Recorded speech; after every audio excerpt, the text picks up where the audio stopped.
Find out what happens when a local theater production drives a student to mess around with weight loss pills, when jealousy causes two groups of friends to create competing 90-second radio shows, and when big Hollywood forces kids to stay in high school well into their mid-20s. All that and more. P.S. Dope is for dopes. Watchbots!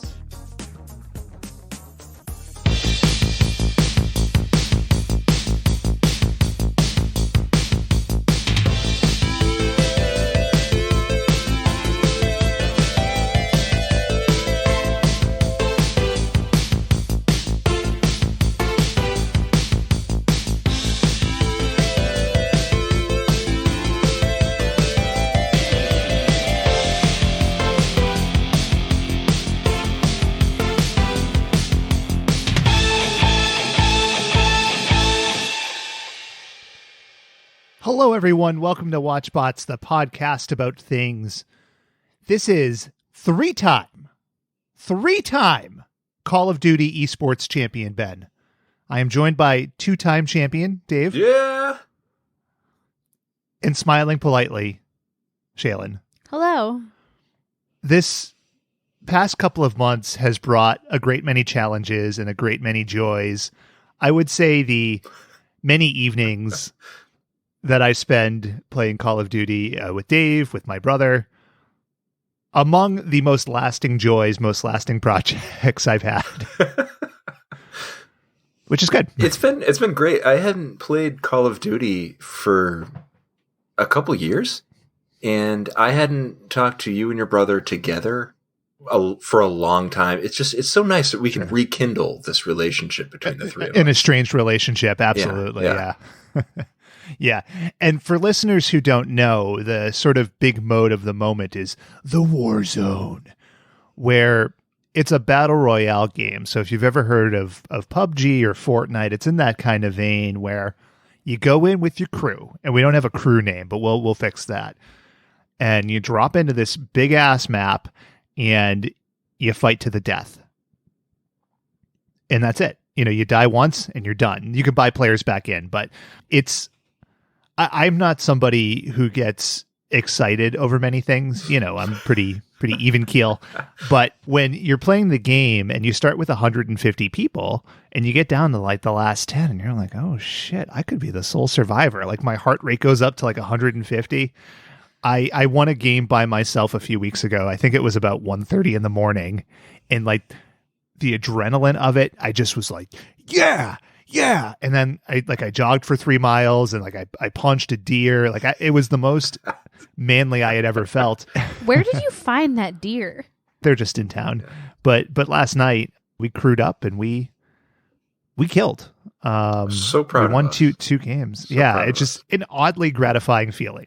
I don't know what was different, because usually I suck at that. I was okay when we were killing it, but I think I discovered the secret, and it was polishing off an entire bottle of red wine by myself. Is that the secret formula? I think so, yeah. So hopefully we can play tonight, and I'll crack open another bottle of wine. They say alcohol is a depressant, and maybe it was helping you depress those buttons. Hit the 6. A great time. So after we won, did you wake up Shaylin immediately, like just shake her awake in bed, like, Shaylin just won it? No, I logged off the computer and I sort of, basked in the glow, and I thought, I wish I had recorded that for posterity. Because that's what cool guys do, is we record our Call of Duty runs to watch them back, check for tips and tricks, maybe post them on YouTube with a little director's commentary, but I didn't do that. I was going to, but both Dave and my brother shamed me. And so our wins were not recorded, but they're right there on the scoreboard. You can see this isn't like a bit. I could not be prouder. Thank you. Thank you. All those long nights where I wander up into our office at about 8:30 and emerge at 2 a.m. have become worth it. I am now a fully formed man. This is the manliest thing you've ever done, and you've fathered a child. It's true. Yeah. It's true. I worry that the game will be out of vogue by the time he really understands, because how could he understand the titan of esports that his father has become. Maybe tonight when you play, you could just wake him up and have him watch you. No. And just scream in his face about what a good job you did. See, that's the problem. No, that's too many distractions. I'm joking. I got to sit in the office. I need my headset on. I need the volume cranked. I need my crew in my cans, but you need to listen for directional audio. You can't have, little kids like poking you and being like, what's that building? No, can't do it.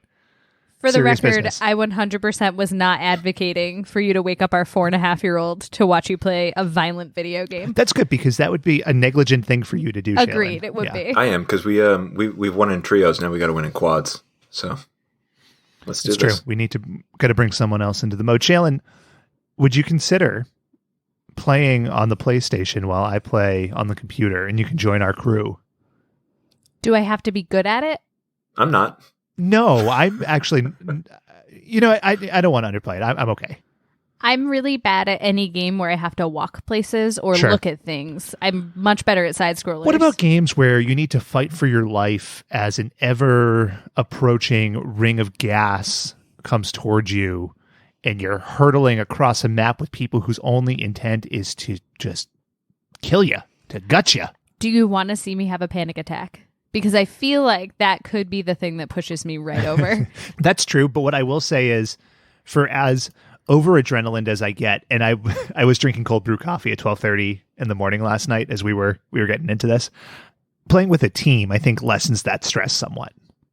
I would be worried that I was going to upset you guys or do badly, and then you wouldn't win because of me, and then I would be dead, like in real life. You live as a crew and you die as a crew. That's kind of my philosophy. Yeah, we're like the Fast and Furious of Damn it! I was gonna the Familia. That's our crew name. We're Familia. of Warzone. Turbo Do family. it. That's my awful Vin Diesel Do impression. it. We're the Torettos. Family. Shaylin, let's hear your Vin Diesel. I live my life. Your wife. 10th of a mile at a time. Is that what it is? I can't remember how long the race is. think it It's was- a quarter mile, and he. Quarter Yeah, I think it mile. was I think it's Muff. life and not mife.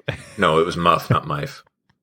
I have a spot in the inside of my cheek that I bit right through my skin, and so I'm having like a really hard time forming words without putting myself into severe pain. Listeners, you so can't suck you it. can't see it. There's an actual hole in her cheek. She just True. keeps putting her thumb through it. It's pretty nasty.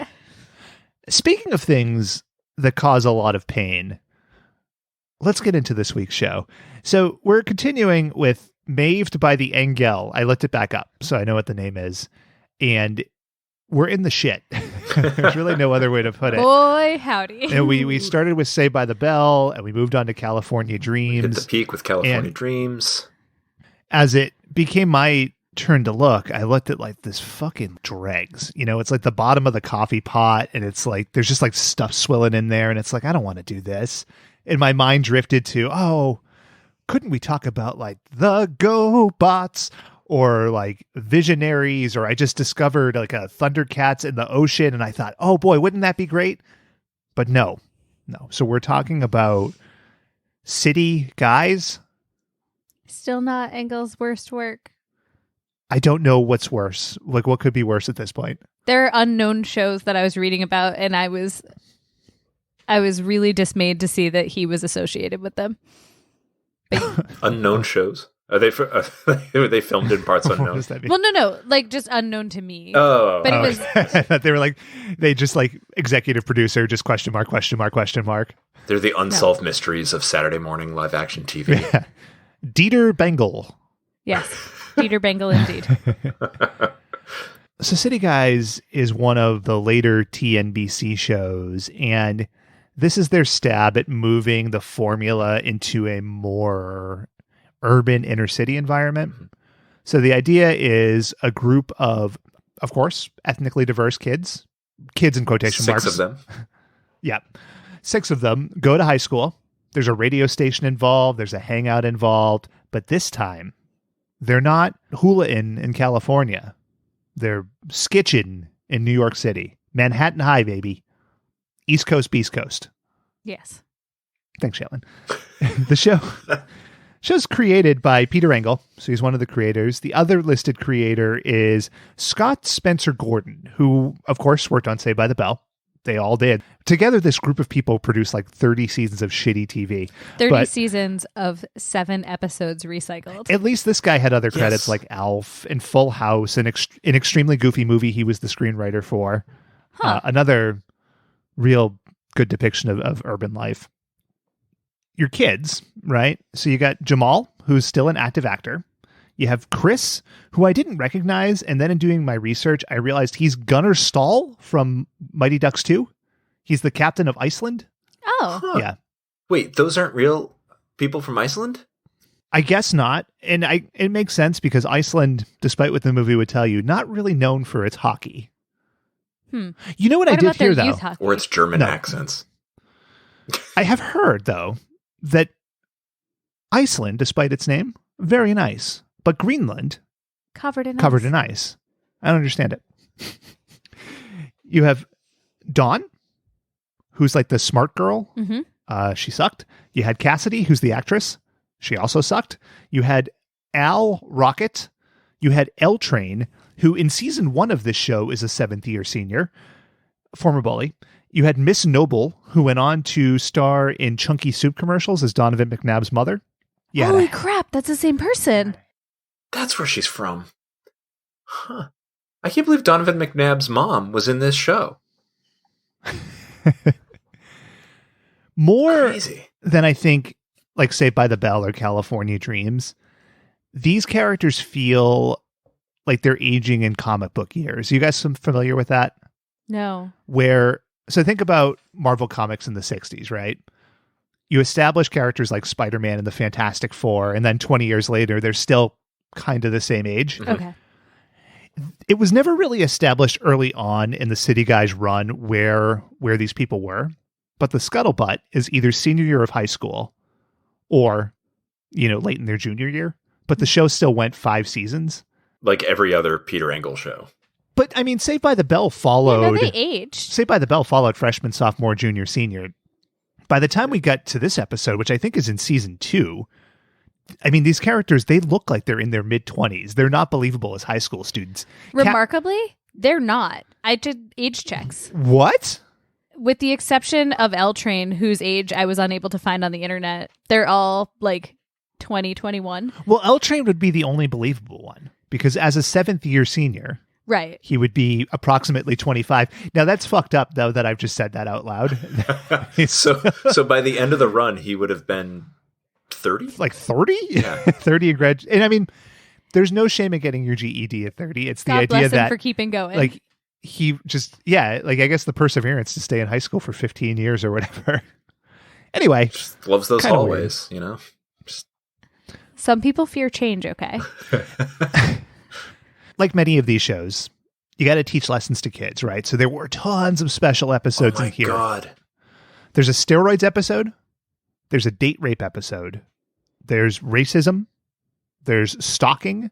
There's sexual harassment. There's muggings. Gun violence. Buying guns. Yeah. Gun violence. Gambling. Immigration. And also straight up ripping Saved by the Bell plots, which is the episode we watched here. Mm-hmm. So 5 seasons, like 100 episodes or so. Mm-hmm. I was counting. There are 6 or 7 just drugs and drinking episodes. So it's a sign of the times, man. But it's like more than one a season. Like you don't need that many. Well, what else are they going to talk about? They're not going to have to save their prom by getting their rich parents to invest in stuff. The whole point of the show is like only some of them have very wealthy family. Like, you know what I mean? It's just nary a telethon. They can't rip off in this show. No telethons. There were no telethons. There's weird things going on in the seasons. So the episode that I had pulled here, or that I had wanted to do, was called Funny Business. It's season 3, episode 15. And it's about Chris and Jamal getting an internship at an architect, and the architect sexually harassing Chris. Couldn't find it. Not online in a way that we could use. I've seen that show. What I did find somehow was season 4, episode 15, which is also has business in the title, but that's Frisky Business, and that's about metal detectors at the school. But that's not fun. So what I did choose was one from season 2, which is Over the Speed Limit. And I mean, we'll get into what that means, but the show ran from 1997 to 2001, and boy howdy, does it have just that real gritty, bizarre late 90s feel to it. A time that didn't age well. Yeah, in the same way that when you watch Saved by the Bell or California Dreams and you're like, oh, the fashion, like there were cartoons and like every kid looked like this on TV. Mm-hmm. This encapsulates so perfectly like what 1999 looked like for me. Yeah, like Chris's shoulder length hair parted down the middle, which I'm getting dangerously close to these current times. Yeah, you look back at Saved by the Bell, California Dreams, and you're like, oh, this, you know, like maybe not cool, but like I remember that style. It was very distinct. It defined that era. And then you get to like the late 90s and you're like, what the fuck? It was just so boring, and everybody was like, the clothes were so baggy, and like guys' hair was so awful. There's nothing to appreciate about it. Yeah. I mean, unless we're talking Jinko jeans. I was going to go down that road. Girls' cargo pants. Comfort. Let me ask this as we get into this. This was not a show I watched at all. Shaylin, you mentioned you saw the sexual harassment episode. I sure did. Was that just like a personal choice for you, or were you a regular watcher of City Guys? So in watching this episode, all of these memories came flooding back. This started airing just as my parents' marriage was hitting the rocks, which you guys love to hear about. Wait, hold on. But my dad didn't have cable, and it aired on Saturday mornings on the non-cable channel. No. No, sorry. But it's weird because we didn't turn on the TV to actively watch City Guys. It just happened to be on Saturday mornings. My dad would be doing projects and my sister and I would be doing homework, and it would just be on the TV. And it occurred to me, like reading episode synopses, like I've seen a lot of this TV show. How sad for you. And I feel like maybe part of it is because of the amount of recycling from Saved by the Bell to this, that I'm like, I probably was just like familiar comfort in spite of it being like a completely different show. Dave, did you watch a lot of City Guys? No, we've talked about like, you know, I was a big fan of Saved by the Bell. I watched The College Years. I hated California Dreams when I was younger. Love it now. But City Guys, I remember seeing and just being like, no, this show is terrible. It doesn't have the je ne sais quoi that Saved by the Bell had. Even The College Years still had that. So I didn't like it. I didn't watch it, which is surprising because I watched a lot of shit when I was younger. Yeah, but I mean, here's my thing with this. I was a teenager in this time period, not a fully formed man as I am now, as previously discussed.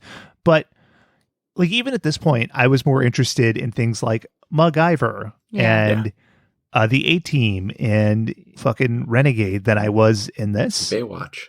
Oh, yeah. We should have done Maywatch, by the way. That would have been damn fun. Damn it. Another Kelly Packard vehicle. Sure enough. And the other guy, Michael Caine. The other guy. So let's get into this. Oh, Sly. Yeah. Episode directed by Frank Bonner, who directed every single one of City Guys episodes. So he has a real feel for the characters. Bit of a Renaissance man, though. He's also an actor. He played Herb Tarlick in WKRP in Cincinnati. Also played Father Robert Hargis in Just the 10 of Us. Mr. Harrington in Saved by the Bell, The New Class, and all kinds of different cameo appearances and shows. So Herb Tarlick himself. Now the writers, this is interesting. A show about teens in the late 90s, living in New York, dealing with all that stuff. Who better to call on than a man who wrote for shows like Silver Spoons, Carol Burnett, and the Smothers Brothers, industry veteran Robert Illis, partnering with him. Alunga Adele, who tons of credits, wrote on things like Sanford and Sons, which I guess, nope, that's not contemporary either. So when you need to write characters who sound like they're trying to do bad Shakespeare because they all speak in rhyming couplets, they all sound like robots, you gotta get Bob Illis in there. Smothers Brothers, City Guys, same kind of thing. So much about this TV show makes so much more sense. Yeah. Because it really felt like here is what old people think the teens are doing right now, right? Like, right. Exactly. And like, obviously teenagers are very, very stupid, much like 5-year-olds. And that's why it was so unappealing, I feel like, for us thinking of ourselves in 1998, 1999. Like, it was too young for us, but also much too old humor wise. It doesn't make sense. We'll get into it. This is exactly how I talked in 1998. Yeah, likewise. When someone went to do a report, I said, "Oh man, that shit was a report." Like, just no, here's a cool retort. Episode aired November 14th, 1998. The real halcyon days, as we'll hear here. What was going on then? Good question. Ooh, what were we seeing? It's contextual feeling.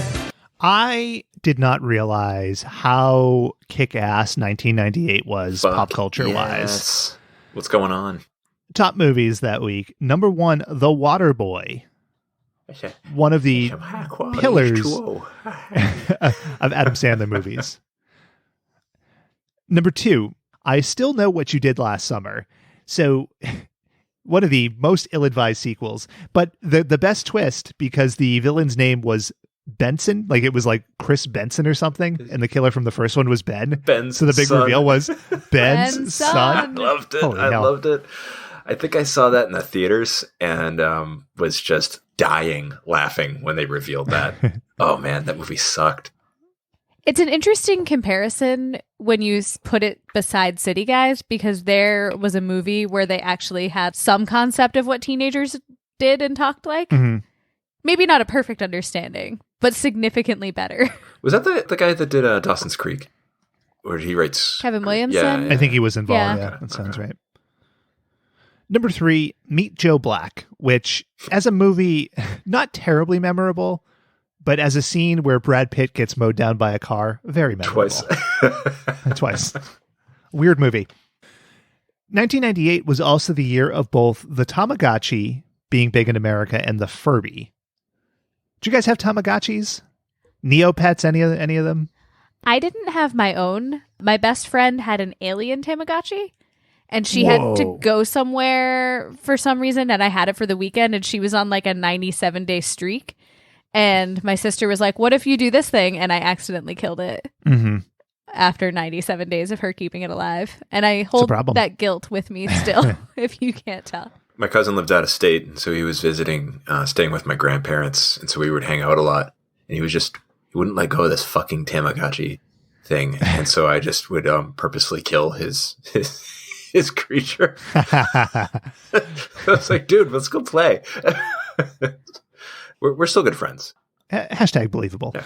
I had a Tamagotchi, but I didn't really like it. I think I just get bored with things like that too easily. It's the same reason I can't play a game like The Sims, because I just get, like, instead of keeping your things alive, I get more obsessed with killing them. So with a Tamagotchi, you couldn't even kill it interestingly. At least with The Sims, like, you can, put them in a corner and set their house on fire or make them piss themselves as they starve to death. You couldn't do that with a Tamagotchi. I could barely do what my parents asked me to do, like mow the lawn or take out the trash or whatever. Like, I don't want this toy that is just essentially taking care of something. I don't need another chore. Mm-hmm.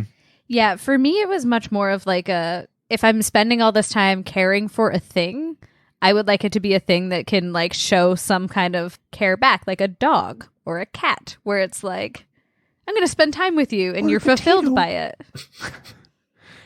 Also, an amazing year in video games. So just a few of the top hits that year. Legend of Zelda Ocarina of Time, yes. Metal Gear Solid, Resident Evil 2, the original StarCraft, and Banjo-Kazooie, all in one year. Just amazing stuff. No wonder I spent so much fucking time playing video games. Yeah, I was going to say. Yeah. Fortunate me was in heaven. What's interesting, though, is that not one of those games made me the 100% man I am now. That's all Call of Duty Modern Warfare. I can't hear you through all the testosterone that's coming through the mic here. It's just coursing through. Yeah. Let's get into City Guys. So the song, I'm going to do everybody's favorite. I'm going to read a paragraph from Wikipedia. The theme song for City Guys was written by Joey Schwartz, Eric Swerdloff, and Michael Muda Ali Muhammad, and composed by Joey Schwartz. who also composed the incidental music used to denote scene changes and breaks in the program.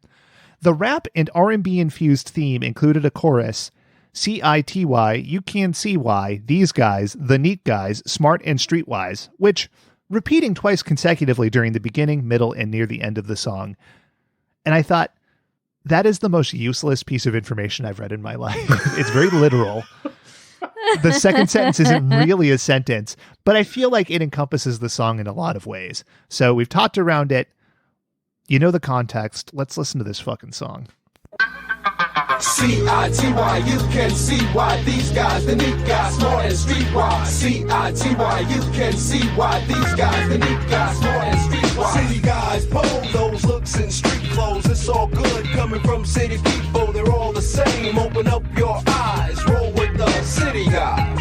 C-I-T-Y, you can see why these guys, the neat guys, smart and streetwise. C-I-T-Y, you can see why these guys, the neat guys, smart and streetwise. It goes on like that for 30 more seconds.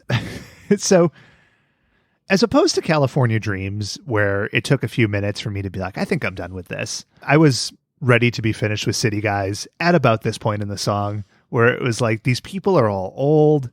This song is horrible. They were neat guys, and so I guess it's accurate. They were smart and streetwise, too. Yeah.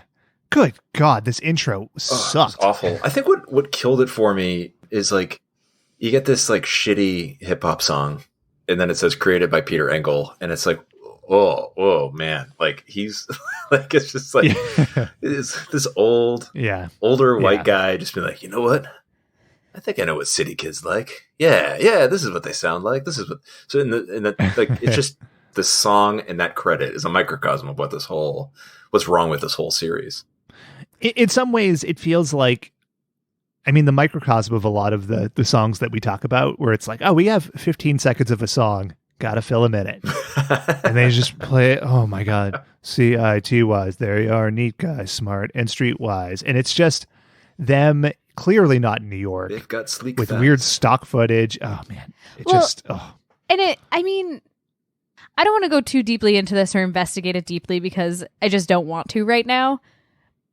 But there's also something icky about knowing that, like, California cool dude, old white guy is like, I'm gonna investigate, like, the city. Yeah, that's what I'm saying. I know what's going on. Yeah, like, it just feels extra icky and, like, it's appropriation to a certain point, I think. It's a very surface level look at all of that stuff. And it reinforces all kinds of stereotypes that are not necessarily true. It's just there's ickiness there. Mm-hmm.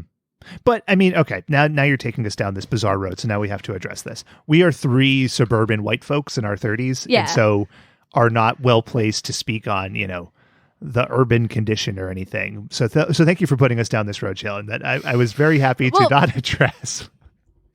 No, but I think it's important to acknowledge that, like, there's something wrong here. It's fishy, right? It's inauthentic. Right. And now we can move on from these it. Kids are suffering. Inauthentic, I think, is the good way to wrap this up. Peter Engel, go back to California. Exactly. Yeah. So we open up in Miss Noble's class. Miss Noble she is the principal in later seasons. I'm not sure that she is here. She's at the very least a teacher. She's very much the Mr. Belding. And I don't know what kind of class she teaches. It seems like it's a history class to start with, but then later on they're talking about other subjects. It doesn't matter. Yeah. Surface level. She just keeps giving them soup. It was really odd. Yeah. Teachers teach. It doesn't matter what they're teaching. Teachers teach. Life lessons. Hashtag teachers teach. And so the show starts off with L Train and Al Rocket doing a report on George Washington. And like so many things in this episode, it's delivered in shitty rap. Oh, really, Lionel? Yep. Watch this. Check it out. Yeah. Just like George Washington, we cannot tell a lie. He whooped the red coat, said he made him say bye-bye. GB saying, see ya. Wouldn't wanna be ya. He sent the Brits back to the White Cliffs of Dover. Believe. That's all, folks. Our report is over.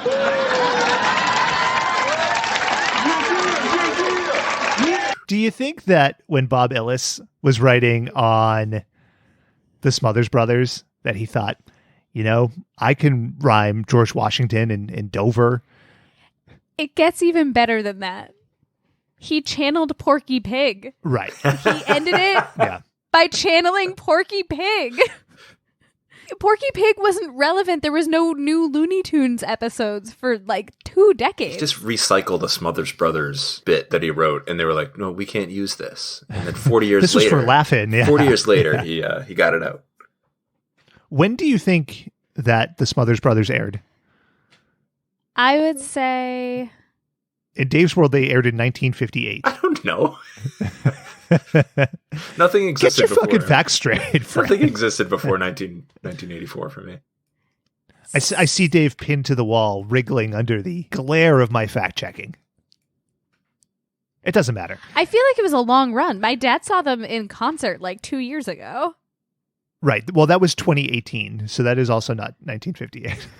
No, but I feel like they were around. I don't in want the to talk 60s. about the Smothers Brothers. You anymore. asked the question, Ben. It's worse that you went in the other direction, Shaylin. I went farther back, and you went farther forward. We've got a Avengers Endgame scenario going on here. Listeners, we want to know. Hit us up. # Smothers Brothers Long Run.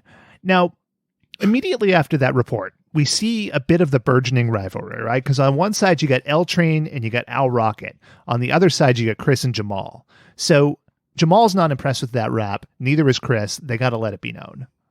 Yo, that rap was pretty jiggy and just a little fresh, but if I was Miss Noble, I would give y'all an F. All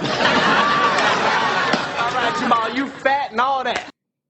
So both Chris and Jamal respond in rhyming form, and Chris says that Jamal's fat and all that. And guys, I don't know. I don't know about this show. Gets a jiggy in there. Yeah, but we continue.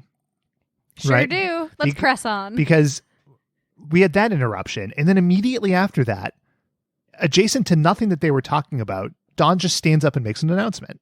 This Friday marks Cassidy's debut in an off-Broadway play, and her acting career is on its way.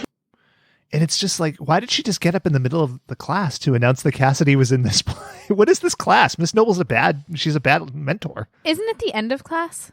Wasn't she reminding them of an assignment that was due and dismissing them when they started rapping? I don't know. I mean, the flow of this class is very strange to me. I'm no teacher, and it makes me think we should have had a real full-fledged teacher on to talk, to address this for us. To stump on teaching, but whatever. What can we do? We'll call one up. We'll piece them together in post, and it'll be really smooth. Yeah. So Miss Noble pulls Cassidy aside, and she's like, you got to manage your time. And it was here that I noted Cassidy is supposed to be in high school. She looks honestly like she's like 35, and maybe it's just method. As we find out later, she's on drugs, but she was living rough. I mean, you age a little faster when you're living in the city, Ben. Yeah, that's what we learned. The advice that the teacher gives Cassidy here: you got to manage your time better. Oh, yeah. Oh, is that it? Yeah. Thanks, asshole. In the next 2 days. Yeah. Do you have any tips for me? Any techniques that you would use? No, just manage your time better. Oh, okay. It's like going up to, against a pitcher, and your coach just says, remember, hit the ball. Oh, is that all I have to do? Fuck you. Oh, that's the worst piece of advice. It becomes even more stark. I had a realization much, much later in the episode during the play, but I think this is a good spot to bring it up. When shit goes bad, and spoiler, shit goes bad later, Miss Noble's the one who's talking to the doctor, and like she's going to get her shit in order. And it's like, does Cassidy not have parents? And so when you think about Miss Noble acting not just as teacher here, but also like in this weird, half parental role, her advice is even worse. She's like in like the top 5 worst social workers of all time. Well, she's not a social worker though. No, but she's in the role and still so bad at it. You know what I mean? Like, right. So let's go to this radio station. Woohoo! I don't understand this radio station. It's on the roof. It's on the roof. They do it in front of open windows, and the kids gather around outside, and like they're listening on the roof. And I think the setup of the radio station, because this is important, is the hosts of whatever show all do approximately 2-minute long shows where they leave to thunderous applause, and this all takes place during the school day. Yes. Am I reading that wrong? I think that they are supposed to be playing music when they leave the room every time, but So they don't make that clear. do they leave and they go back? Yeah. Oh, wow. I don't know. That's if memory serves from watching this TV show 20 years ago. And it's, oh boy, it's just the setup of this radio station. It's so weird. Almost like a person who has not worked in radio created it. Or lived in a city. It's like there were 3 or 4 scenes in this radio station, and they're all set up like this. Like they do like some bad humor.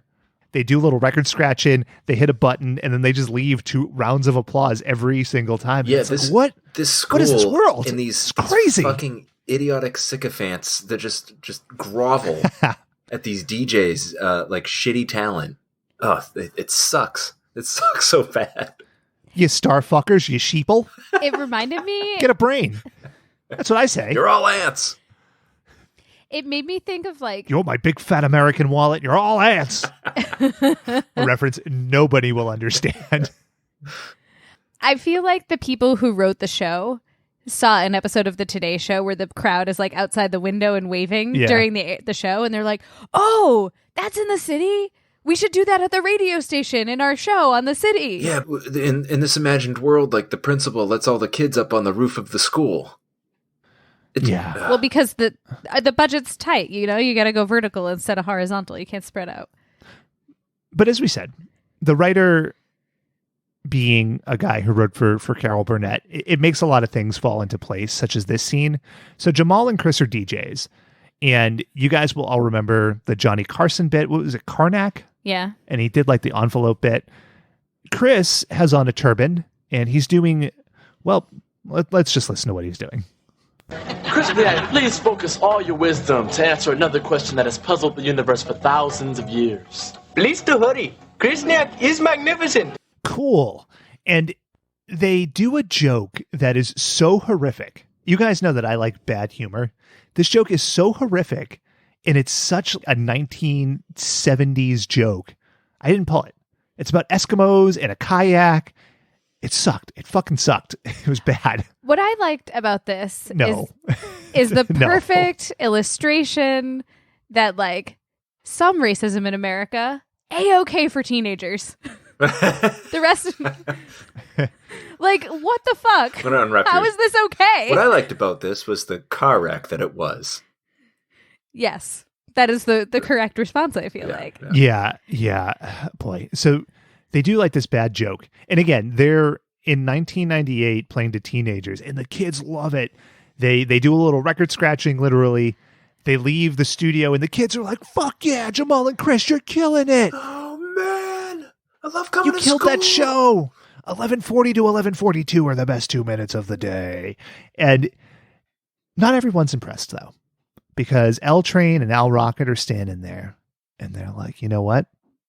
It's on like Donkey Kong, motherfuckers. No offense, man, but you're losing it. Oh, that's not true, Train. Losing it says they had it in the first place. Right. Ooh, ouch, that hurt. Well, you two clowns think you can do any better? Yeah, give up the mic and we'll show you how it's done. So is it on? Oh, it's on to the break of dawn, it's on. They go on doing this challenge for another like 35 seconds. So I saved you guys a little bit of time here. Because cool kids riff and rhyme. Just riff and rhyme. Oh, man. So contemporary. So hip. Is that not how you guys talked in high school? That's how I did. I had to break the habit. No one when liked you in high school. Yeah, well, no one likes me still. So I don't really recall talking in high school very much. And I'm sure it was like, I like the Grateful Dead, guys. You sounded like Shailen in high school. Cool. Yeah. But look at me now. 3-time esports champion, guys. 3 times. I'm just saying, if anybody wants to sponsor me, Monster Energy Drink, I'm a fan of your product. I will sit on the internet and muddle about in Call of Duty, and I will talk up Monster Energy Drink. But that has nothing to do with City, guys. That's me. You know, I'm using the platform for ill gains. I apologize. Let's go to play rehearsal. The play is Cassidy, and I don't actually know what the play was about, but she's acting with, it's like the casting director said, we need Zach Morris with an H. Like this guy, he's got bleach blonde hair. He's wearing Zach's gear, but his hair's like it's parted a little different. He doesn't really look like Zach. We need Zach Morris if he were played by Ed Begley Jr. That's what we need. Also, are you going to talk about the set here? The set of the play? Talk about it, yeah. It is creepy as fuck. Like, it just, like, they show the set and it's like, is this a porn? Like, is this a casting couch thing? Like, yeah. Is this the very special episode that they're going to go down? Like, don't act in porn, kids. First of all, a lot of porn is shot in hotel rooms and studio apartments and also production facilities, not in a theater in front of 3 cardboard walls.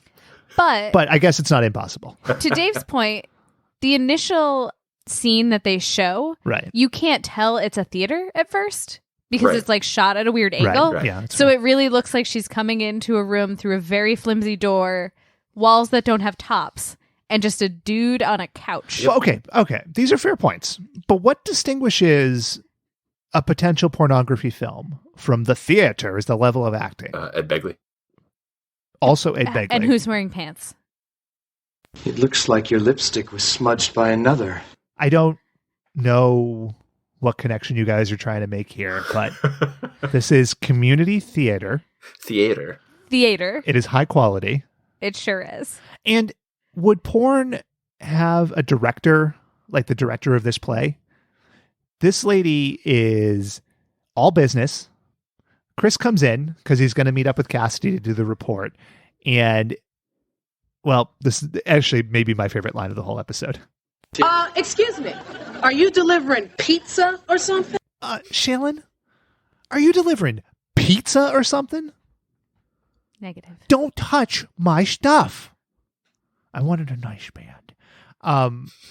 This director is so the actors in this play. Mr. Farrell?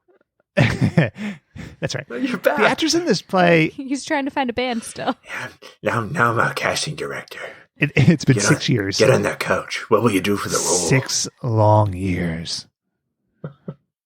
I saw a boy once. He got on one knee and proposed.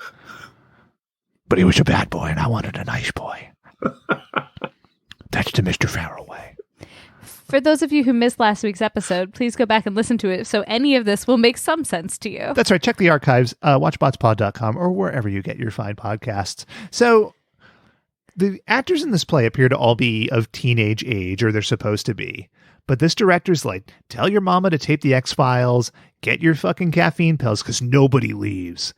And I thought, okay, well, I'm not an actor. You know, I've been on stage a few times. I've cut a rug, but I mean, I don't know. Is this how it goes? I mean, it's an off Broadway show. Oh, that's right. And they're in New York. Okay, yeah. So it does actually make sense contextually, although I do agree with you that it seems foolish. Sorry. Yeah. I thought we were segueing in there. No? I wasn't. Oh, okay. I was just saying off Broadway. Sean, can I ask you a question? Are you delivering pizza or something? Yeah, I got a hot pepperoni right here for you. It's me, Mr. Farrell. sleazy band manager. The director also keeps calling people like sugar cakes and stuff, and I found myself wondering, was that a Bob Illis line, or was she just rolling with it and calling people sugar cakes? I don't care. I both loved it and hated it for the same reasons. So I was like, I'm willing to suspend my disbelief here. Okay. And it's shitty and horrible and also very funny for how bad it is. And the fact that the director was like, yeah, fucking leave that in. An amazing character, an amazing performance. What about the play itself? What is this play about? Right. Yeah, we get a little more of it later. We only see this one scene, I think, of an unfaithful lover, a lover's quarrel, perhaps. I'm not sure. But he's also a vampire. That's right. He is a vampire. Yeah. And I forget the name of the show. It is Venus and Scorpio. So it could be Venus de Milo and 90s professional wrestler Too Cold Scorpio. Or a Simpsons character, Hank Scorpio. It could be. Yeah. Who knows? I was just very confused by this play. So they're playing it straight, and then he's a vampire. Like, I thought it was going to be a comedy, but yeah, I have no idea what this play would have been about. It's a rich tapestry. I want to see it though. Sure. Oh, yeah. We'll get back to when they go to the real performance of the show. But I quite literally wrote in my notes over and over, I want to see this show. This is what I want to watch. I don't want to watch this. The Manhattan Players. I'm looking at Shaylin's notes, and they get increasingly more frantic and harried. In the end, it looks like it's written in blood. So cut my finger. Don't question commitment. So Chris is there to meet up with Cassidy, right? And Cassidy's like, well, what are we going to do? And then they start to talk about perils of theater, perils of teenage life. Before they start talking, though, Chris goes in to like shake Cassidy's hand. He's like, hey, Cassidy, good to see you. And she does this bizarre double hand clasp on him. Peter Engel shows weird greetings, but I see it didn't touch you two the same way. It's fine. Let's listen to them. Let's listen to them talk. I'm curious. I can't just take time off. All I need is a little energy boost. Weight away? Come on, Cassidy, you're on a diet? You're practically invisible, and the visible part is the bomb, is what he says, because he notices she's on drugs and then hits on her. And no, this is not the potential date rape episode either. Hey, you're vulnerable. Cool. Yeah. So it's at this point that it becomes very clear this is the Jesse Spano episode. Yes, it is. That we didn't do for Saved by the Bell. We're doing it here because Cassidy is under pressure and she's taken these caffeine pills. They're called Weight Away. And that is where we cut to commercial. I loved the audience reaction here. Like low murmur. Oh my God. Ooh. Every time they show the pills, there's like this concerned parent in the live studio audience just going, oh my God, I can't, did you see those pills? It's almost like they think people are watching them. So they're like, we better react the right way to this terrible idea. So we go to commercial. We're a little unsettled now. I was nervous. But we come back to something a little lighter. The L Train and Al Rocket show. They're in the same radio station that Jamal and Chris were in. I think presumably they are taking some of Jamal and Chris's airtime. Yeah. Let's just listen to this. I can't even intro this properly. Yo, we've been busting and rhyming on the Train and Al show. Everybody been digging it. Just to say yo. Yo. Hey, yo. Yo. Yo. Yo. Yo, me and the short dude, we got the plan. We're hooking up with the honeys and being a lover man. Oh, caller, you on the box. Now how can we help you corner that fox? That was 35 seconds of the L Train and Al Rocket show. It goes on for like 2 minutes and like they're taking calls and they're rapping with the audience. It was so laborious and it felt so phony. Yep. Phony is the right word. For sure. I disagree. I thought they brought a lot of great energy to the scene. It's very real. Well, so it felt like there were two actors with a lot of energy doing a thing on a screen. It did not feel like two high school students with a radio show. That's what I'm saying. Yeah, that's fair. You know, what I did enjoy, though, is they're talking to Dawn, who I think she's like the program manager or something for the radio station. Yeah. So she seems to have some authority. Director. But Al Rocket calls her Sweet Lady Dawn. But because it's like a VHS rip from 1998, we're watching, it sounded like he said Sweet Lady Dong. And I enjoyed that very much. So Dawn's got her secrets. It's discussed in another episode. Mm-hmm. Yeah, I think that was also attached to the crying game, Sweet Lady Dong. Hashtag Sweet Lady Dong. The crying game. There we go. So Chris and Jamal are in, I don't know what the name of this diner is. It's not the Max. Since they're in New York, we'll call it the Niax. And Jamal's Sharkies. Sharkies. Okay. Narkies, or like Brooklyn Sharkies. It's just called New York Slice. It's called Gabagools. Manhattan Pizza. Yeah. So they're hanging out and they're like, what are we going to do? We got to retool our show. Hey, I got an idea for the show. What do you say we give advice about hooking up with girls at Manhattan? Oh, yeah. We can call it Babes in the Hood. First of all, that joke's bad. Second of all, wasn't their show already kind of about that? Like taking calls and... I think it was different kinds of calls. Okay. Yeah. It was not about dating advice. About hooking up with girls. Yeah. It was not about hooking up with girls initially. Hearing them talk about it, I'm glad, Ben, that you and I went in this direction with our podcast. Just sure. A little creepy vibe coming from them. Yeah. A little? We give off a creepy vibe too, but it's different. It's a different creep. It's because I just wanted to make a nice podcast, Shaylin, where we can sometimes talk in baby voices.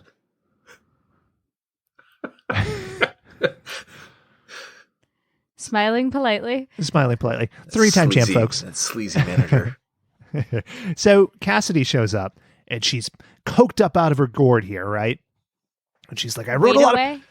Yes, I'm sorry. She's waded away up out of her gourd, and she looks wild. And she's moving with this energy, and she talks about she's written a lot of pages, but that's not all she talks about. Wow, I was worried. Today you were really dragging, but now you're the princess of Peppyland. I know. Those wait-away pills are like an actor's best friend. Otherwise, woo, I'd be a wreck. Sweet Lady Dong. Princess of Peppy. She might be erect. I heard it. So straight up. She's laying down. She's 6 feet tall. 6 inches tall. Even. Damn it. I messed up the joke. Fuck. Hold on. Try it again. She's laying down, and she's 6 inches tall. There you go. There we go. That table's rising off the ground. That's right. Hey-o. Shaylin? Gross. It's like the Princess of Peppy is pitching a pants tent. So Chris is like, wow, you're taking a lot of those pills. You seem pretty awake. How do you sleep? Snoozies. Excuse me? Snoozies. What does Shaylin do sometimes in the middle of the episode? Snoozies. Hey, that's without medicine. I just do that. So she's taken these weight loss pills to get up, and she's taken snoozies to get back down. And again, the audience murmurs slightly. Oh my. Because you gotta get up, get down. Gotta get up, get down. It's like you're sitting at a table at a wedding with like the bride's like great aunt, and she doesn't like how they decorated, or like instead of a cake, they went with a donut wall, and she goes, "Oh my god, I can't believe they go with a cake." That's what this. I can't believe she wore white. Yeah, oh my god, she can see right through the midsection there. That's terrible. Oh, she's on weight pills too. Oh, it's very. Can you believe very these risque. centerpieces? Oh, it's like a edible arrangements. Oh, and she's on snoozies too. Snoozies. Snoozies. Snoozies? I can't believe that. Oh. So we go back to one of the 4 sets the show has, the classroom, and they're in class, they're hanging out, and Cassidy shows up late, and now she looks like shit, right? She looks like she's been hanging out with Mr. Farrell for too long. Oh. She's having a rough day, and Jamal, of course, got a quip. Hey, she looked tore from the floor up. It was at this exact point, I'm going to read verbatim from my notes. Who thought this show was a good idea? Like, they're not acting like people at all. Like, who was the audience for this show? Nothing that anybody does at any point feels remotely like something a real person would do. And I think there's something to be said for, watching people act strangely in different situations. But in a show that's supposed to be grounded in reality, I was just like, I can't chew on anything here. Everything was bugging me. I think we're going to go back to the way I started. Inauthentic. I don't want to get into the problematic territory. I'm not talking about the problematic part. I'm just saying it feels fake. We're trying here. The trying game. It's not just that there's not like something to get your tooth into. It's that there's nothing to it. There's nothing happening that feels like reality. But also there's not a cool sci-fi plot that's not reality either. Mm-hmm. Just bugged me. This would be better if they all turn into robots at the end. Oh, Agreed. see, that would be okay. I would dig that. Yeah. Or you find out they've been being like body snatched one at a time. Yeah, some kind of big reveal, but you don't get that. I mean, there's a reveal. I mean, there is a reveal, and we do end in an amazing fashion. But it happens on the casting couch. Yeah. Oh, yeah. Well, a couch. nice Oh, bed. my. I can't believe they went on that couch. So she shows up at the end of class. She's tore up from the floor up. Class ends. Miss Noble gonna lay down the law. Now, I'm afraid you've made your choices, and you're just going to have to accept them. Okay. Fine. The music cues are really funny too. I forgot to grab one here, but all of the incidental music, it's like, and then when something sad's happening, it's like, it's slowed down with a porno bass riff in there. Yeah. What is like a sad family safe hip hop beep sound like? Kind of like, Wow, wow, wow, wow. Wow, wow, wow, wow, wow. Ludicrous. Wow, wow, wow. So somebody order a pizza. You're delivering a pizza. So we go back to the radio station. And transition. Chris and Jamal are doing their show again, and they're like, "Oh man, everybody likes Al's and L Train's show, right?" But then Jamal has a soundboard, which I do respect, but the clip that he plays, I don't know where he got it. Hold on. Let's listen. No! Don't let them DJ again! I heard you two on the speaker. That was so funny. So what's up? Well, you are, Cassidy. Way up. Yo, Manny, hi. We got Cassidy Giuliani in the house. So that clip is supposed to be somebody reacting to the Al Train and I'm sorry, Al Rocket and L Train show. And it's like, who gave them that clip? And how did he load it in there? I was just under the impression he found like a random person making that noise. But when would he have done that? To say something so specifically? Like, why is that the fact I fixate on? But it is. Well, their shows are only 2 minutes long, so they have like 23 hours and 58 minutes in the rest of the day to get those clips. Oh, I just had an epiphany. What? By being this is like the precursor to Quibi. Like these little short form shows. Huh? Holy shit. Yeah. Probably a bigger success than Quibi as well.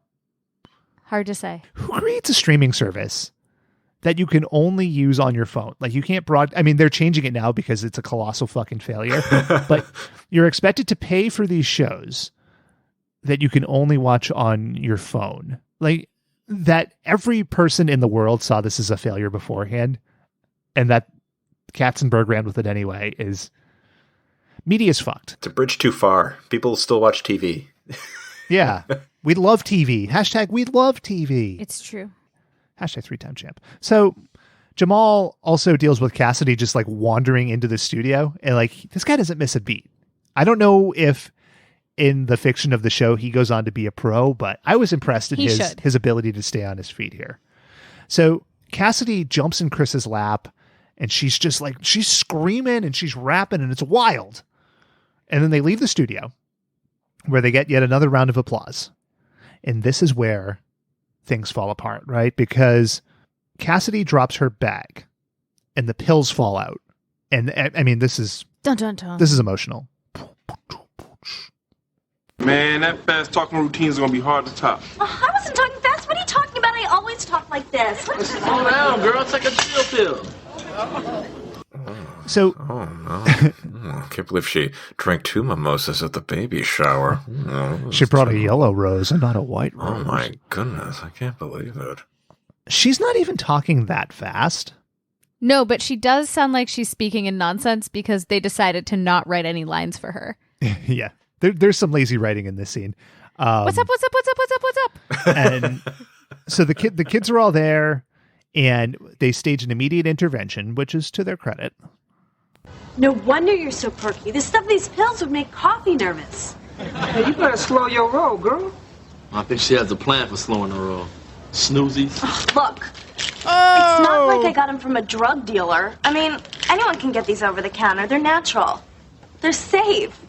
Cassidy, fire's natural, but it still can burn your biscuits. The most sensible line in this whole episode is remarkably, fire is natural, but it still can burn your biscuits.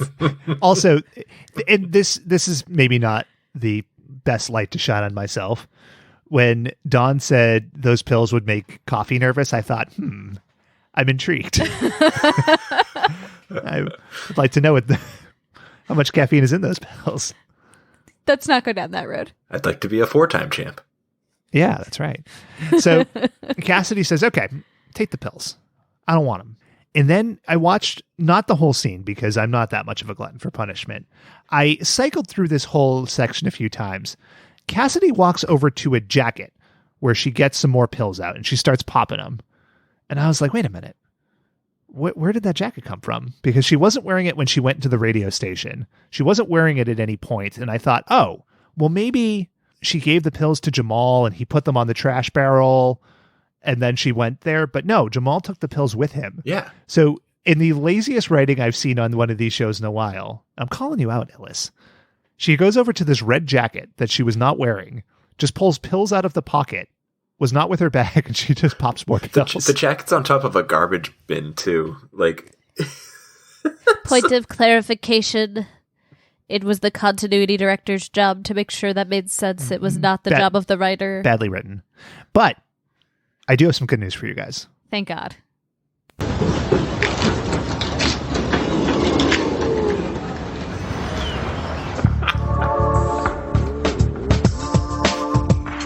Come on, Joe. What are you doing? The serious music sounded like the beginning of a Red Shoe Diaries sex scene. Yeah. Goodness gracious. It's like those billowy curtains and the afternoon sun setting through the windows. Oh, and there's a naked woman just laying down on her bed. Man, this is just weird, wild stuff. Yeah, because we cut to her bed and she's tossing and turning. And she has like this inner monologue bit where she's like, it's 3:30 in the morning. I got to get up for school. And I thought, you know what? Get in the war zone, get a couple wins, and then you may be awake at 3:30, but you're reveling. That's right. That's what I thought. Her room was the creepiest, by the way. Yeah. It's just a shot of her bed, and it has like the, it's nighttime filter on, whatever. So it's like kind of gray, but there's no decoration, and it's just really close on the bed, so they don't have to show that they aren't in a bedroom set. Yeah, really there's bad. Just like there's splotches of blood on the pillow. Yeah, not what I was expecting. What's weird too, and I guess I can praise them for continuity. In her inner monologue, she's just kind of vaguely rapping to herself. That is true. I gotta get up and go to school, but these pills make me feel cool. I thought that the way they set the room up was supposed to be some sort of like commentary on isolation and loneliness, and she's taken off more than she can chew, and when the person that she reached out to for help denied her. Sure. But then I realized what the rest of the show was, and I was like, I'm pretty sure I'm giving them way more credit than they deserve. I don't think the director here is thinking about the mise en scène. I feel like I've bitten off more than I can chew, so maybe I should pop another snoo. Sees. That's right.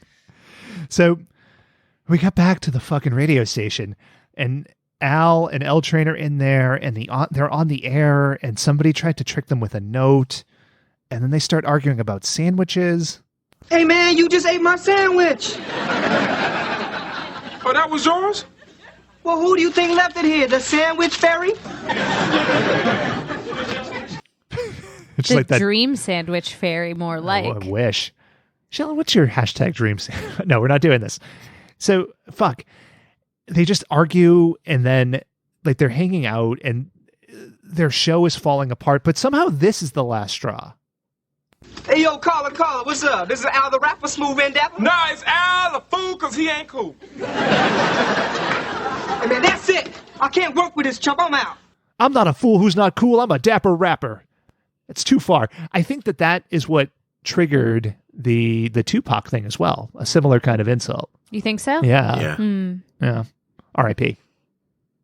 He's not dead. One of my more favorite Chappelle Show bits. They're rhyming at each other. The show's falling apart. They continue to insult each other, like all teenagers would. See you later, tiny tater. After a while, chocolate child.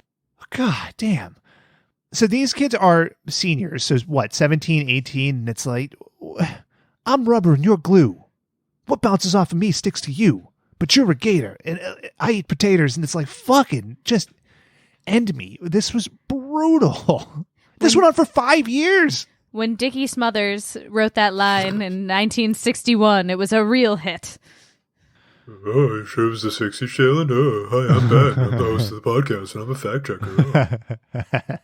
No, you were right. It was 1958. No, okay, they were active in 1958. They weren't on TV in 1958. All right, fine. You want to play with this? Smothers Brothers, not funny show. Smothers Brothers show. And I know this. It was the 50s because Shailen was telling me about it when she used to watch it when she was a little girl. Oh, guess what? What? Listeners, hashtag canceled because it went on the air in 1965. They were active in 58. I don't give a shit when they were active. Dave, I'm giving you credit. I don't give a fuck when they were active. I only care when they were on that TV being sponsored by VO5 hairdressing products and American Tobacco's Terryton cigarettes. I don't care if you guys get divorced over this. I'm just glad I got the credit. Thank you. Half credit. So Chris and Jamal walk back into the studio. You know, they were lurking out there. And the pros are back. This is Chris and Jamal, masters of the mic, kicking mad flavor to your musical mind. Yeah. Check out this new jam by Papa Ziggy called Spell Check Can't Help If Your Name is La Shaquita. Oh, and they start playing a new song by Papa Ziggy. And then Dawn walks in and she's like, wow, it's so great that you guys are back. L Train and Al could never fill your shoes. How did this? It just happened in like a matter of seconds. It's impossible. Like, if I saw this as a kid, I would be very disappointed in how like the business world works. Like, oh, here's my job and I fixed this thing. And it's immediate gratification. Yeah, it wraps up so quickly, and it comes out that Chris and Jamal basically engineered the downfall of the other show because they were jealous, right? Right. So they stole the sandwich and they left the fake note. Do they feel guilty about this? Hey, do you think it was wrong to play Al and L Train like that? Nah. These are your two protagonists of the show. As far as I can tell, they never face any kind of comeuppance for this. I don't think that they face consequence. So they get challenged by two dudes who say, we could do it better. The two dudes apparently do it better. Your heroes sabotage their show. Off screen. And then we probably wipe our hands and we never mention it again. And the relationship between L Train and Al is fixed in the very next scene. It's almost like literally seconds later. The writers were super lazy and needed some kind of subplot to drive the Jesse Spano episode. I was sitting in the writer's room with Dickie, and we were smoking an American tobacco, and I said, what if some other brothers came on? They were the Mother's brothers, and they thought they could do a better show. The Carruthers brothers. And then you sabotaged them with yo-yos. You cut the strings in their yo-yos, and then you were good. Yep. Just like that. But he saved that idea for 75 years. And he came back and he was able to insert it into City Guys. It feels good. It's a 1920s joke. So we show up to the play and the gang is there. Miss Noble's there. There are no parents to be seen. L Train and Al are sitting right next to each other. And we get a formal welcome. Welcome to the premiere performance of Venus and Scorpio. The part of Maria, normally played by Cassidy Giuliani, will be performed by her understudy, Kathy Jean White. What? I'm here. I'm here. What? I'm ready to go on. I'm here. I want to know more about Kathy Jean White. I want to know the role that is normally played by Cassidy. It's opening night, so she has not played the role at all. But it's an off Broadway show. That's true. That's true. They're just using the line.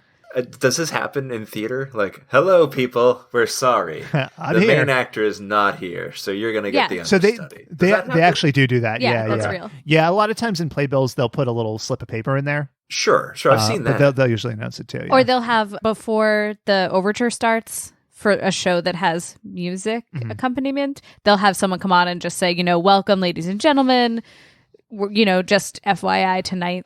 And use almost that exact line. Shaylin, I have a question. That's the only authentic part of this entire TV show. Can I ask you a question? Yeah. And I know you're going to have an answer. Tell me.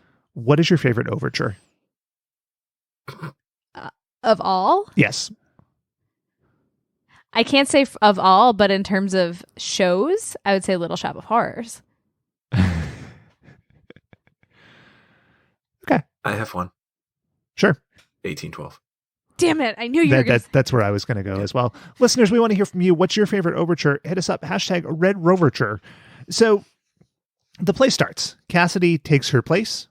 If we weren't sure what the play was before, it's still tough to tell, but let's listen to a little of it.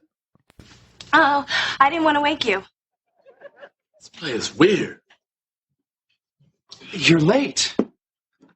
I'm sorry, okay? I'm sorry. That's not your line. So the play is Cassidy screaming. So fucking pissed. Such a line. And like the kids in the crowd are just talking loudly. And I was like, how would you know that this play is off? It's so weird. It could be avant-garde. I don't know. I'm sorry.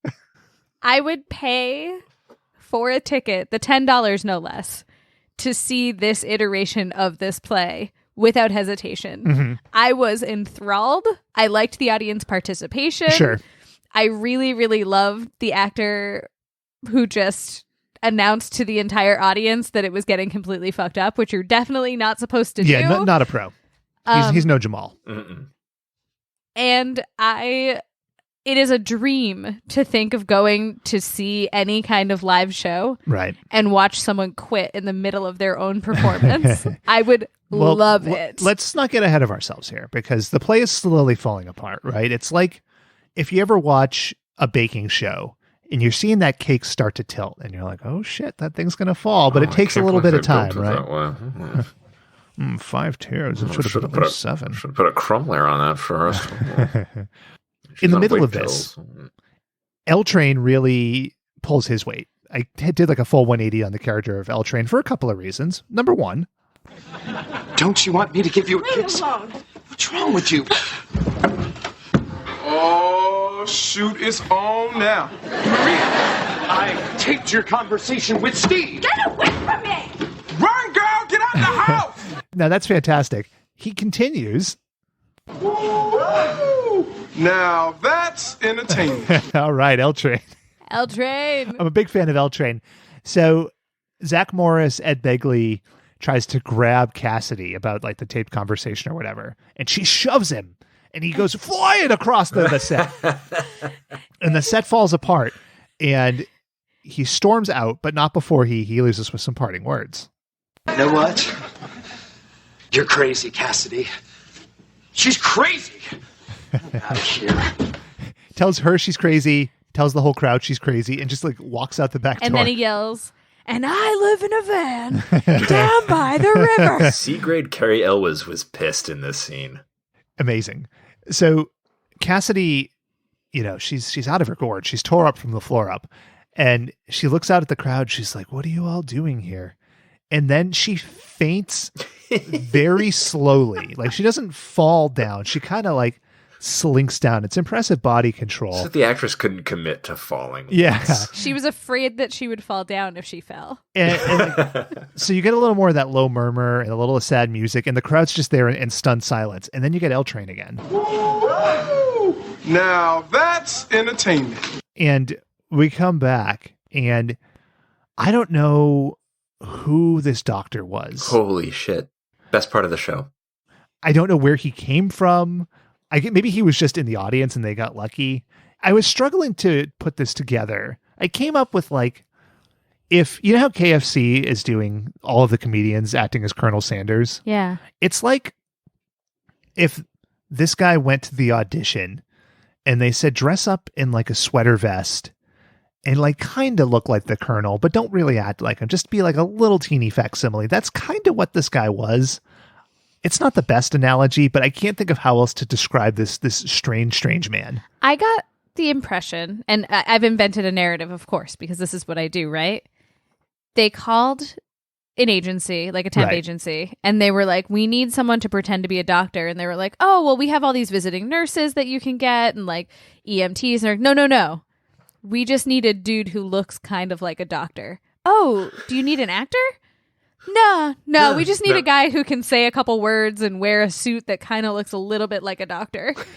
Excuse me, sir, you look like a doctor. No, I'm an accountant. Please, what are you doing? No, I don't want to wear that sweater vest. No. Well, can I posit another theory? Yes. This guy's not a doctor. Listen to what he says, and then let's think about what happens. But that combination of drugs caused her body to send conflicting signals to her brain and put her entire body chemistry off balance. Is it possible that he's like a biology teacher? Maybe. Because he says this insanely convoluted thing about body chemistry. And then, mind you, she's fucked up on drugs enough that she fainted. They never suggest that she goes to the hospital. Yeah. He never does anything. He just leaves. They should have just brought her to the hospital. Why? This is the late 90s. Like, why do they have a doctor doing house or theater calls? Yeah. Yeah. Like, it's baffling to me. It's like the doctor from Downton Abbey coming down the road. Like, Miss, she's having a baby. I have to go take care of her. It's so strange.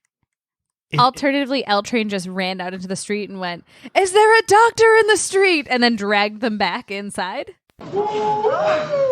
Now that's entertainment. Hell yeah. I'm coming around on the idea that this guy's not a doctor. So he says, you gotta quit this play and get some rest. And then Miss Noble gives her speech here, which is where I was like, wait a minute, where's her mom? Young lady, I'm afraid you're going to have to quit this play and get some rest. I will. I'll make sure you will. We're going to get you back on track, Miss Giuliani. Thank you, Doctor. Just weird stuff. Now, we come to the end, and the end, like everything else here, it wraps things up very nicely. This clip is long. I want to play the whole thing because, if nothing else, the show's trying to teach you a lesson about getting hooked on drugs or challenging your friend's manhood. Cassidy, natural or not, you don't manage your life by popping pills. Yeah, drugs are drugs no matter what. Yeah, I feel like it was all my fault. I knew what you were doing. I should have said something to Miss Noble a long time ago. Oh, no, Chris. This was nobody's fault but mine. I should have just cut back on my workload instead of loading up on the drugs. You learned your lesson the hard way, huh?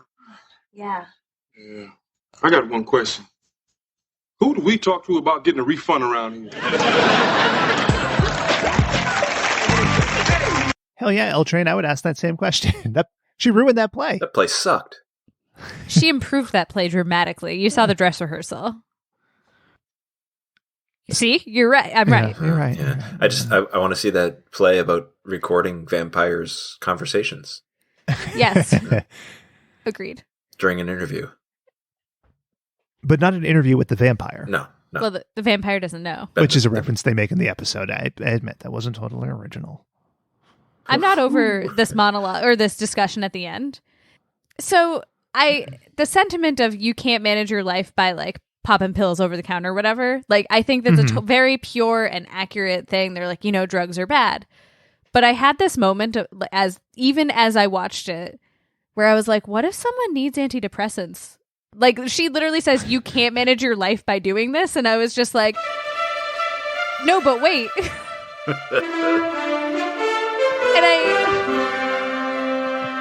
Right.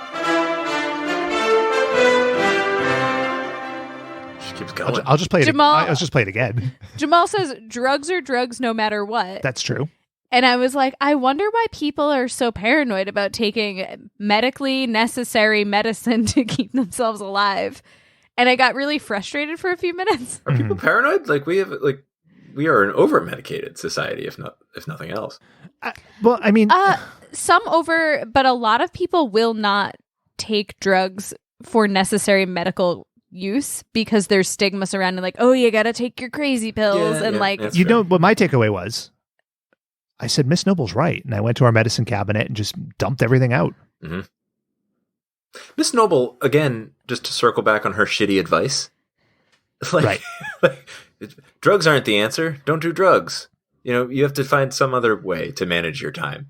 Just give me the right answer, Miss Noble. Stop just saying things. You idiot. Miss Noble says, I'm going to get you on the right track, and never says, and I'm going to call your parents. But, do you know what else was weird? She said, I'm going to get you on the right track. And then she put a conductor's hat on Cassidy's head. And it took me a minute. And I was like, wait, I understand. No, she pointed, she rolled her sleeve up and she pointed to the marks on her arm. God. Yeah. And then the sequel is even harder drugs. But then during the credits, it shows Miss Noble and Cassidy, and Miss Noble tosses Cassidy like a javelin pole and a pair of running sneakers, and she winks at her. And Cassidy goes, the right track. I see, because we're in high school. So that's City, guys. Would you show this to a child? Jesus. I would not. Yeah. Nope. Yeah, me neither. It just kids shouldn't have to deal with this. And let's go with 1 to 5. Snoozies. How many snoozies? 1/2 snoozy. It sure was a thing we could talk about. Here ends the list. Dave? Oh, God, I'm torn. Like, do I want to give it a 1? Do I want to give it a 2? Do I want to explain myself? The answer is no. I'm just going to go with a 2. I'm going to go... No explanation. With 1.5 snoozies. This was bad and really frustrating. As I get older, maybe I'm becoming like less severe in my opinions. I'm like, well, it was charming that they spoke in bad raps. But like the show sucked. Like it just, there's no continuity to it. Nothing makes sense. It feels inauthentic. It feels like what it was, somebody writing for a group of characters they couldn't possibly have understood or been able to relate to. And I don't know. I think that's shitty. I mean, take all your Shaylin's drug rantings aside about the messages, and Shaylin is brandishing a rolling pin at me, so I'll wrap it up. But I don't know. The tone of this, it just irked me. So 1.5. So this week's game is up to me, and I really did, to think of like a City Guys themed game, but the show's like cotton candy without sugar. There's just nothing to it. There's nothing there. So we're going to play a variation of something we've done in the past, but you guys know I enjoy themed things. I enjoy schlock. I enjoy bizarre merchandise. So just to tie it a little into this week's show, we're gonna play a game called Shitty Merchandise, and the game is simple. That's really bad. Shitty Merchandise? No, it's good. It's good. It's better than Shitty Merchandise. Oh, Shitty Merchandise. Don't disparage them. That's a horse of a different color. Is it a merkin that's shitty, like poor quality, or is it like a merkin with shit on it, Shaylin? I'm leaving the commas up to you. Okay. All right. It's got poop on it. Anyway, Shitty Merchandise. That's right. It's a good title. I looked through some websites for bizarre movie and TV themed merchandise, and I came up with a few. I brought in our friend Kendall for a little consultation. We came up with a few fake ones. So we're going to go back and forth. I'm going to give you guys a merchandise item. You have to tell me, does it really exist? Or is it something we goofed on and we made up? That's the premise of Shitty Merchandise. Do you understand Shitty Merchandise? Real or not real? Right. It's a this or that. This or that. It's a this or that. But a fun one. Agreed. So who wants to go first? Ooh, shots fired. That wasn't the note. I wasn't throwing shade. I was just saying that this is a fun variation because it's something that I came up with and I'm very proud of. Now, who wants to go first? I'll go first because Shaylin is speechless. That's right. Okay. Given that's Asshole. The case, I just said I wasn't throwing shade. God damn it. All right. Is this why you keep calling me the funny one, Ben? Yeah, that's a natural sounding conversation as well. All right. Here we go. Independence Day victory cigars. Those have to be real. Those are fake. I want them to be real so bad. I know, me too. I did too. I did too. Sex in the City thongs, one for each of the ladies. Real. A mannequin based off the movie Mannequin. That is not real. That's true. That's fake. I think Kendall helped you with that one. Yeah, Kendall came up with that one. Kendall was a big help. I want to shout him out for his help. He gave me some that I couldn't use for the show, but he gave me some that I could, and I appreciate that. Burn after reading dildos. That was not one. We can go over the full list off the air, or Venmo me $5, listeners, and I'll give you the whole list. All right, Shaylin. Aliens Micro Machines. Real. Those are real. Oh, man. They came out at the big Micro Machines bump and around the times Aliens was released. So an action film kind of makes sense. Dave, a Star Trek V marshmallow dispenser that kind of looks like a phaser. Please be real. It is real. Yes. Yes. Shaylin, a Watchmen themed condom with the tagline, "We're society's only protection." Real. That is real. Is it blue? No, it's got like the happy face on it with the bullet hole. Oh, that's bullshit. It should have been blue so you could look like Dr. Manhattan. Didn't protect us from that fucking movie. Nothing could. Take that, Zack Snyder. Hashtag release the Snyder Cut, though. Can we agree on that? Dave, this one's for you. An album by McGruff the Crime Dog where he sings about kids doing drugs and how that is bad. That's real. That is real, and it's something I've been obsessed with over the past 48 hours. Shaylin doesn't care for it, but listeners, don't worry. We'll get a track of McGruff singing about crack cocaine at the end of the episode here. He just meanders into rooms with it on his phone at full blast with no, hey, what's up? Or, sorry, I've been gone for an hour. Oh, wait a minute. Sorry, I've been gone for an hour. Fuck you. I'm just kidding. He doesn't just mean. He doesn't Gone for an hour, Ben. What are you doing? Weight pills? I don't even know what the implication there is. So the songs are all boppers, as listeners will find out. That's true. They're not rap. I would equate them more. They almost have like a yacht rock feel. Some of them. They're super synth heavy. There are, I think, 3 or 4 McGruff albums. I've only been listening to the one, but there's one about stranger danger. It's good stuff. There's nothing better than the one that's crack cocaine. Eventually, it's going to burn your brain. Mm-hmm. And that's burned inside of my brain now. Heard it like 7 times yesterday. Sung to the tune of Footloose. There's no Footloose. There's some like Madonna-esque theme songs, but anyway, we'll get there. All right, Shaylin. Silence of the Lambs cookbook. Real. That is fake. Damn it. We're tied 3-3 here. Dave, Teen Wolf themed short shorts.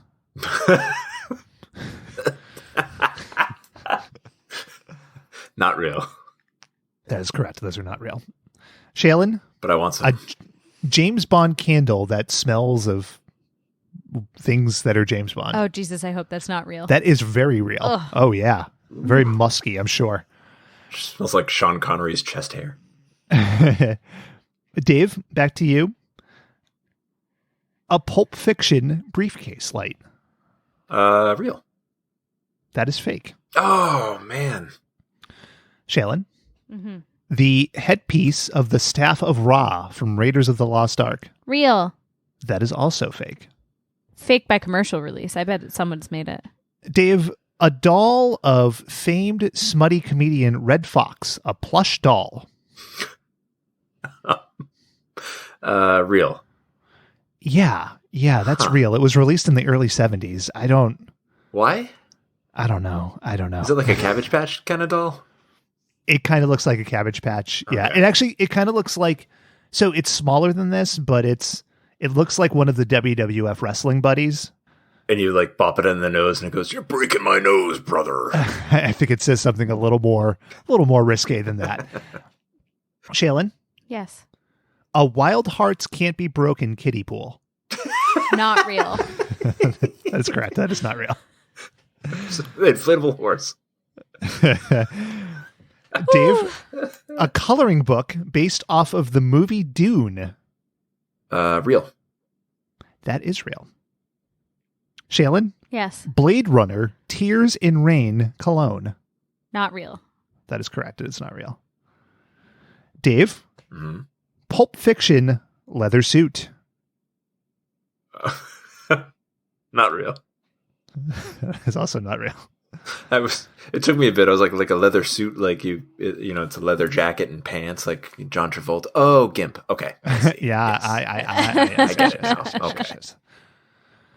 Shaylin, Letters to E.T., a book that was part letters written by children to E.T. and part children writing letters to Steven Spielberg about how good a movie E.T. is. Real. Yeah. I've read about this before, and I thought it was fucked up then. Completely fucked up. Like the weirdest vanity thing I've ever heard of. All right, Dave, here's your last chance to get some points. I'm not looking at the scores until we're all done. I don't want to take away the suspense. A Revenge of the Nerds, Darth Vader mask, and whipped cream pie date kit. Is that fake or is that real? That is not real and still very problematic.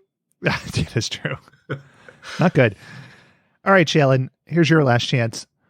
A ceiling fan based on the real Ghostbusters that involved Slimer on it, and it said, "Been slimed." Not real. That is a real product. That is, I should have guessed by the odd specificity of it, but at the same time, it just seemed real odd.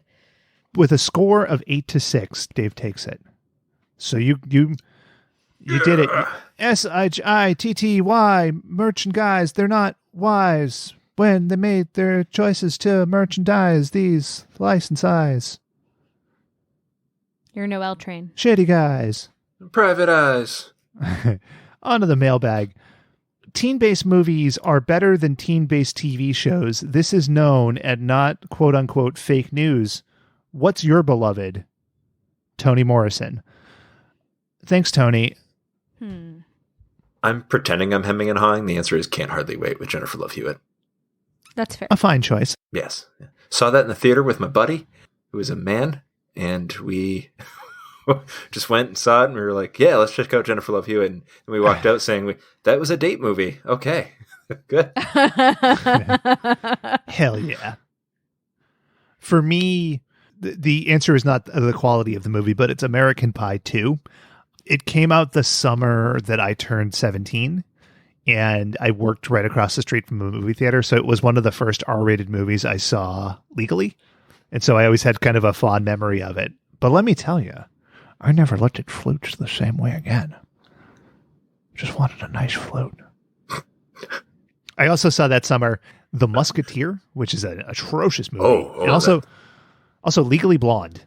I've never seen that one. Yeah. I think that's the one, like the wire fighting.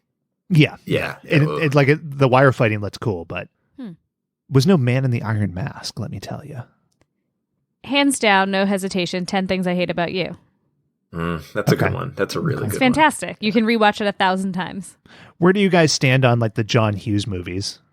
I have a special nostalgia point for them. Mm-hmm. I like a lot about the memories I associate with them.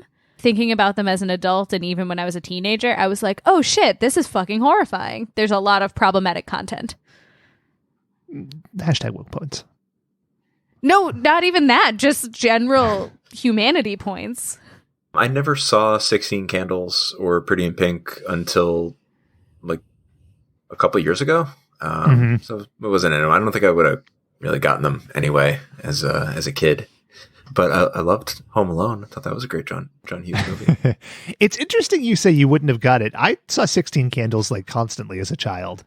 So I have a really, I hold a place in my heart for that. Also Weird Science. Yeah.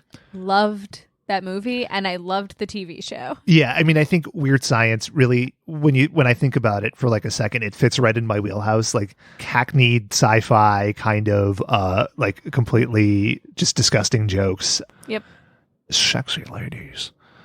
Good stuff.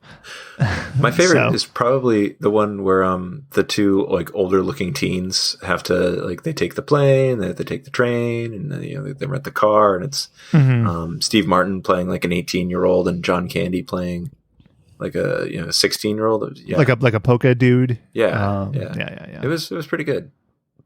Planes, teens, and automobiles. One of the saddest movies I've ever seen. Womp. I like My Wife. Yeah. Good Chris Rock movie. My wife likes me. I like me. I like me. Well, thanks, Toni Morrison. If you want to get in on the fun, email at watchbotspod.com. Beloved listener. So we have one more week on this particular journey, and who knows where it will take us. No, I'm sorry, Ben. There's 5 weeks in May. We have to do 5. No, that's not true. No, I'm just making you nervous. That's not true. Ben just started checking a calendar. Take a gun out of your mouth, Ben. That's awful. I think we're going to make it. I mean, a little more ragged than we were before. It tore up from the floor up, but it's okay. From the floor up. It's okay. Any remaining City Guys thoughts? Any like social topics you want to get into, Shaylin? No, I'm telling you, I'm not equipped to have the conversation. I'm just acknowledging there is a conversation to be had. Making a joke. The blood of the worker fuels the machine. I wish I could get angry like Shaylin over anything that isn't Miss Noble related. Did Miss Noble have permission slips from all these kids' parents to act on? No. She's a fucking awful teacher, and she gives terrible advice. She doesn't give advice. She just repeats back the thing the kids already know about themselves and makes it sound like it's advice. So when you get advice from work, people are like, you just got to execute better. Like, how? What do you mean? You got to be more timely with your results. How do I make it happen faster? By being more timely. Sigh. The show's over. Just kidding. You can follow us on Twitter, Instagram, Jiffy at WatchbotsPod. At Watchbots Pod. Plod. Watchbots Plod is the pace at which we take. Please subscribe, rate, and review on iTunes, Spotify, your platform of choice. For two-time champ Dave and happy skeptic Shaylin, this is your three-time Warzone champion Ben. We're blasting out of here with a win. And we're going to leave you with the sweet sounds of McGruff. Do you guys want to have marijuana, make your body last, cocaine and crack, inhalants, or alcohol? Make your body last.